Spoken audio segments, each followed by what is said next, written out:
guys, what's poppin'? It's Jude here. You join me with my new best friend. Say hello, Beatrice. This sheep is like a cat. Oh, that's so nice. This is not how sheep are supposed to behave. Usually they run away. Anyway, hi guys, and welcome back to Big Mountain. That's what this is the intro for now, apparently. What are you even chewing? Are you eating my shirt? Oh yeah, little head massage. Oh yeah. So yeah, today guys, in this animation series, we're actually going to be doing some animation for the very first time. And it's quite topical that I have a little fluffy friend next to me because there's going to be clouds involved. If any of you have seen this series before, you'll know that there is a section of the film which is set amongst the sunset vista of this kind of beautiful cloud forest. There's this big drop off, it's kind of like the edge of the world, then a big inversion of clouds and a load of little rock pillars that poke up through it. That's the section we're going to be focusing on today. I think, as usual, we should just get into the drawing and I'll explain more there in a scripted format where I don't have to riff. Say goodbye to Beatrice, everyone. Thanks, Beatrice. You've been, honestly, one of the greatest one-off characters in this channel's history. What an oddball. What an absolute oddball. So I'm fully aware that was not the most comprehensive intro. I was rather concerned with a sheep digesting my clothing. Today we're going to be covering concept art from a couple of scenes, the first of which being one we've touched on in past episodes involving a weatherman. In this part of the film, the main characters set out in search of the weatherman's missing weather balloon, and what they find, after a chase scene with a giant whale made of clouds, is the weather balloon is in fact comprised of a little ghosty fella named Bonmungus. Are we all following along so far? So the animation I've attempted to do here is a little spirity fella falling through the air before blowing up into a big balloon and floating his way gently downwards. I am not a professional animator. I am not even a good animator. So this whole process was guesswork. I don't know if you've ever tried to conceptualize the way spirit ectoplasm moves whilst tumbling through the sky, but I now have, and in my informed opinion, it sort of gets wiggled around, so I was trying to shape it out in a way that was fluid. For example, when it came to spinning him around, I had little flecks of goop sort of spray off of him. And then when it came to the inflation, I wanted it to look like he takes this big deep breath, sort of similar to, I guess the closest example I can think of is Kirby, you know, when he does his little vacuum cleaner move.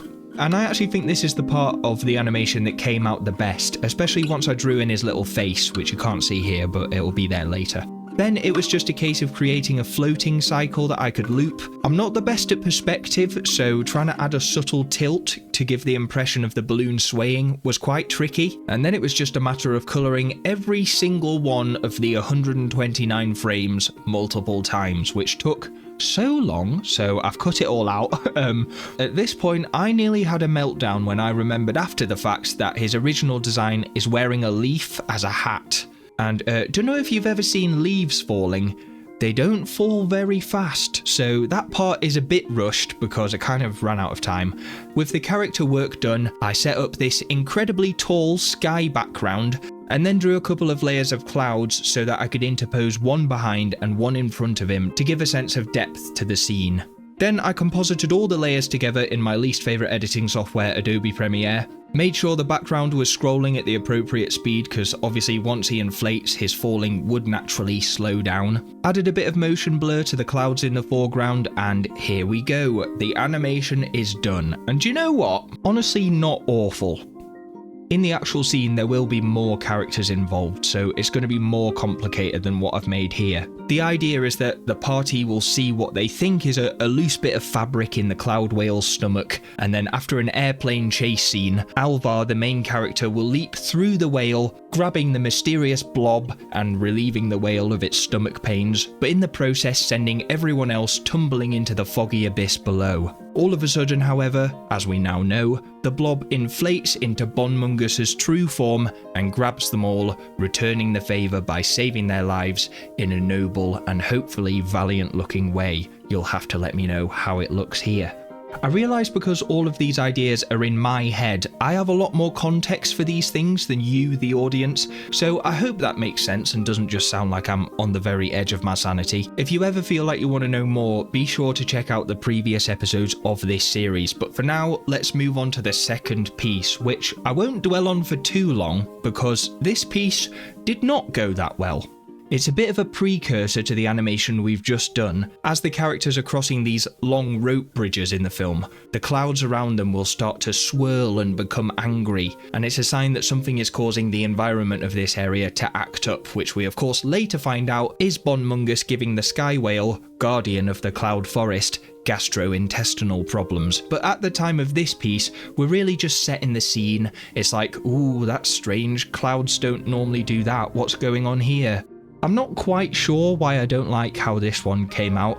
I was attempting a bit of a different style to usual, maybe more sort of children's book illustration-esque. But you know, sometimes you just sit down to draw and it doesn't work no matter how hard you try to save it. I'm sure I'll go back to this in the future. I've actually already done similar work in the past, so I'm happy to leave that there for now, mostly because the final artwork of this video went much better and left me feeling not depressed at my own skills for once. For those of you that didn't see, I've been on a bit of a training arc to learn to draw people, because it's something I've always found very difficult. I much prefer landscapes, so I figured I'd push myself a bit this episode and attempt a scene that I've had in my head for a long time but I've been putting off because it very much involves a close-up of one of the characters' faces. The character in question is Opal. She's the main character Alvar's best friend, who he's become estranged from by choice as he feels he's nothing but a burden on her. This particular scene takes place at a festival the night before the Great Climb, and in an unfortunate set of firework-related circumstances, Opal ends up spotting Alvar, and it's kind of, in a way, the inciting incident for the whole story. It's certainly the first major point we realise, something's up here with our main character. What's he trying to hide? Why does it matter so much that they locked eyes? So yes, I approached this piece in a bit of a different way to how I would usually go about my art, in the fact that there was no baseline work, I just built it up layer by layer, and that's because I had the unique task of lighting a subject amongst fireworks, which obviously cast light and affect colour in an unusual way.